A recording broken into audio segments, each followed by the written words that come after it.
এই জন্য যারা জুলুম করেছিল হিরো আলমের পক্ষ এক লোক পর্যন্ত বলতেছে যে আরাফ, এই জন্য যারা জুলুম করেছিল হিরো আলমের পক্ষ এক লোক পর্যন্ত বলতেছে যে আরাফাত তথ্যমন্ত্রী ছিল, আমার আসন ছিনতাই করে নিয়ে গেছে, এই আরাফাতকে পাইলে আমি হিরো আলম গণপিটুনি দিয়ে মারবো। কথাকে বলছেন না, এখন সুযোগ পাইছে সবাই কথা বলতেছে, হিরো আলম পর্যন্ত খেপে গেছে, কই আরাফাতকে পাইলে আমি মামলা দেব, এরে পিটাবো, আপনারা যেখানেই পাবেন আরাফাতকে গণপিটুনি দিবেন। এরকম ভাবে অনেক এমপি মন্ত্রী তাদেরকে খুঁজে পাওয়া যাচ্ছে না।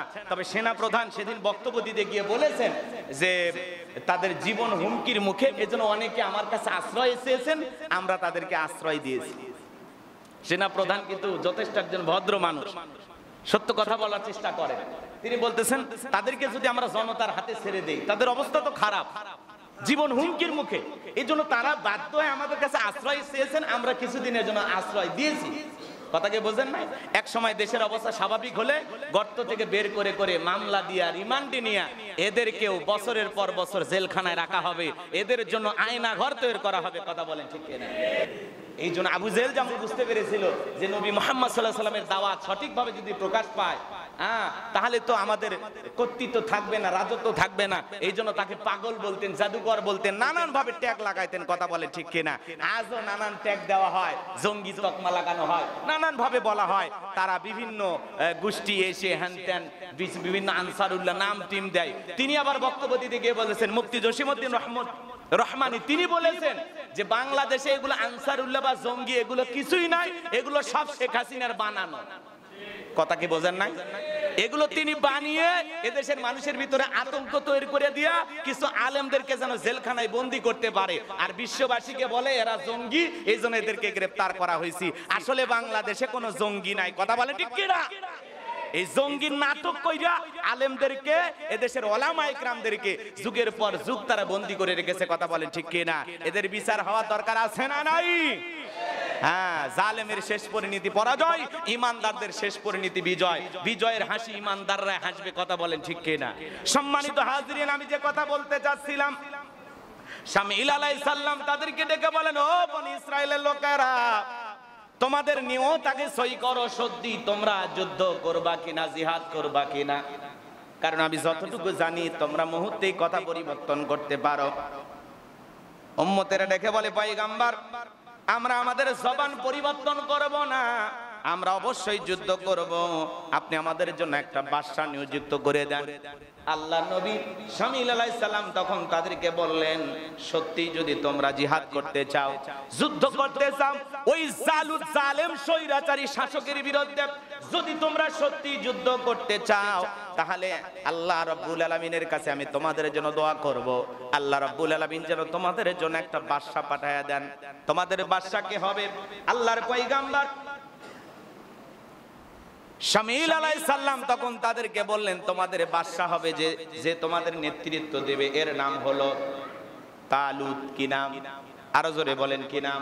অকালা লাহুম নাবিয়্যুহুম ইন্নাল্লাহা ক্বাদ বা'আসা লাকুম তালুত মালিকা।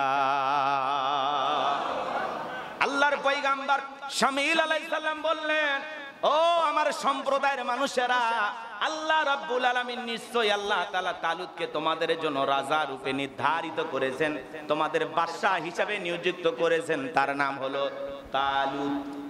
এই কথা শোনার পরে বনি ইসরাইলের লোকেরা ডেকে বলে, ও নবী, তালুত তো আমাদের নেতৃত্ব দেওয়ার মতো উপযুক্ত না। আমরা যতটুকু জানি তার সম্পদ নাই, টাকা পয়সা নাই, বংশেরও কোনো গৌরব নাই। এরকম একটা দুর্বল মানুষ যার কাছে সম্পদ নাই, টাকা পয়সা নাই, সে আবার আমাদের নেতৃত্ব দিবে কিভাবে? তাদেরকে আমরা নেতা হিসেবে কেমনে মানবো?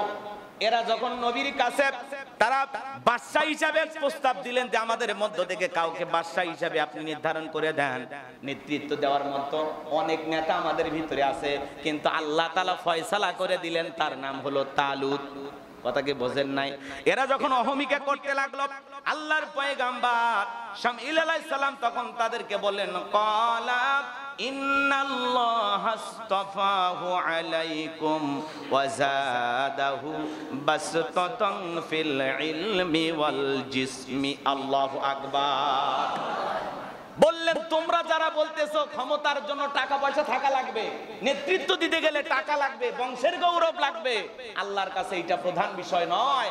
আল্লাহ রাব্বুল আলামিন যাকে তোমাদের নেতৃত্ব দেওয়ার জন্য বাদশা হিসেবে নিযুক্ত করেছেন, আল্লাহ রাব্বুল আলামিন তাকে যথেষ্ট পরিমাণ, প্রচুর পরিমাণ জ্ঞান দান করেছেন, দৈহিক শক্তি দিয়েছেন। বলেন আল্লাহু আকবার। কথাকে বোঝেন নাই? আল্লাহ তাআলা কি দিয়েছেন? তার ভিতরে জ্ঞান দিয়েছেন। রাষ্ট্র পরিচালনা করতে গেলে জ্ঞান থাকা দরকার আছে না নাই? বলেন দরকার আছে না নাই? জ্ঞানী হতে হবে। এই জ্ঞান না থাকার কারণে, মহিলা মানুষের জেদের কারণে আজকে দেশের 12টা বেজে গেছে। কথা বলেন ঠিক কিনা? আরে ভাই, মহিলা মানুষ জেদ করে বাড়ির চুলে ভেঙে ফেলে দেয়, রান্না করার চুলে ভেঙে ফেলে দেয়। সেই মহিলা মানুষ যদি দেশের নেতৃত্ব দেয়, তাহলে বুঝেন না দেশের 12টা তো বাজারই। কথা কথা কন ঠিক কিনা? এই জন্য এই জেদ করে জনগণের জান মাল সম্পদ সব হারাইলো, খালি বলতেছে উন্নয়ন উন্নয়ন। এখন দেখা গেল 99 বিলিয়ন ডলার ঋণ করে আমাদেরকে এইগুলো গোলক ধাঁধার উন্নয়ন দেখাইছে। কথা বলেন ঠিক কিনা? এই হলো আমাদের 12টা বাজে হয়ে গেছে ভাই, 12টা বাজে হয়ে গেছে, কিচ্ছু নাই। আরে কাঁদতেন আর বলতেন আমার ছেলে মেয়ের জন্য আমি কিচ্ছু করি, যা করেছি সব জনগণের জন্য। কথাকে বোঝেন না? এই হলো এদারে হাল। শুধুমাত্র রাগ আর জেদের কারণে আমাদের এত বড় ক্ষতি হলো। শাসকবিহীন 2-3 রাত আমরা কাটাইছি, কত লুটপাট হয়েছে, কত ধরনের অপরাধে হয়েছে। কথাকে বোঝেন না? হয়তো বা 2-1টা জায়গায় মন্দিরে হামলাও হয়নি, তারপরে ভারতের মিডিয়া দেখেন না কিভাবে দৌড়াচ্ছে আর বলতে এই যে দেখেন, এই যে দেখেন মন্দিরে হামলা করা হয়েছে। আজ থেকে 2-3 বছরের আগে ফুটেজ গুলো নিয়ে আসে, বিভিন্ন দেশের ফুটেজ এক জায়গায় কইরা ভারত এমন ভাবে অপপ্রচার চালাইলো, আলহামদুলিল্লাহ আমরা তার দাঁত ভাঙা জবাব দিতে পেরেছি। মন্দির মন্দির পাহারা দিয়া ওলামায়ে কেরাম এই জাতির মানুষেরা বুঝাইছে এদেশের ধর্মীয় সম্প্রীতি ভালোবাসার বন্ধন অটুট ছিল, অটুট থাকবে। হিন্দু বৌদ্ধ খ্রিস্টান মুসলমান সবাই মিলেমিশে আমরা বাংলাদেশে বসবাস করব। এই দেশে কেউ সংখ্যালঘু নাই। কথা বলেন ঠিক কিনা? এদেশে যারাই জন্মগ্রহণ করবে তার পরিচয় কি? সে বাংলাদেশী। কথা বলেন ঠিক কিনা? এই জন্য ওরা বড় বড় কথা বলে মিডিয়াতে অপপ্রচার চালাইয়া এদেশে একটা ধর্মীয় দাঙ্গা লাগানোর চেষ্টা করেছে, কিন্তু ভারতের এই অপকৌশল ব্যর্থ হয়েছে। কথা বলে ঠিক কিনা? এমনকি নরেন্দ্র মোদী গতকালকে তাদের সেই বক্তব্য দিতে গিয়ে এক জায়গায় বললেন যে আমরা ভারতের 140 কোটি মানুষ, ভারতের আমরা টেনশনে আছি বাংলাদেশের হিন্দুদেরকে নিয়ে। দাদা, তোমার এত টেনশন করা লাগবে না, তুমি তোমার দেশ সামলাও। তোমার দেশে একজন নারীকে 18 থেকে 20 জন নিয়ে যায় গণধর্ষণ করে বিদায় করেছে, সেই দেশের আগে বিচার করো। কথা বলেন ঠিক কিনা? তোমার দেশে একজন নারীকে গণধর্ষণ করে বিদায় করে দিতেছে, নিজের দেশ আগে সামলাও, আমাদের দিকে নজর দেওয়া লাগবে না। আবার পরিশেষে বলতেছে আমি বাংলাদেশের শান্তি কামনা করি, আমাদের বন্ধুত্ব ছিল, থাকবে, তবে আমি জামাতকে নিয়ে ভয়ে আছি। কথাকে বোঝেন না? এদেশের সরকারও জামাতকে ভয় পাইতো, এখন ভারতের নরেন্দ্র মোদীও বলতেছে আমি জামাত ইসলামকে নিয়ে ভয়ে আছি, যে মৌলবাদীরা যদি ক্ষমতায় দখল করে আমার বন্ধুত্ব আর থাকবে না। আপাতত ইলিশ রপ্তানি বন্ধ হয়েছে। কথা বলে ঠিক কিনা? ভবিষ্যতে আমাদের যা যা লাগবে না, তোমরা আমাদের আগে প্রয়োজন মিটাবো, আগে আমরা নিজেরা খাবো, তারপরে তোমাদেরকে দেবো। কথা বলেন ঠিক কিনা?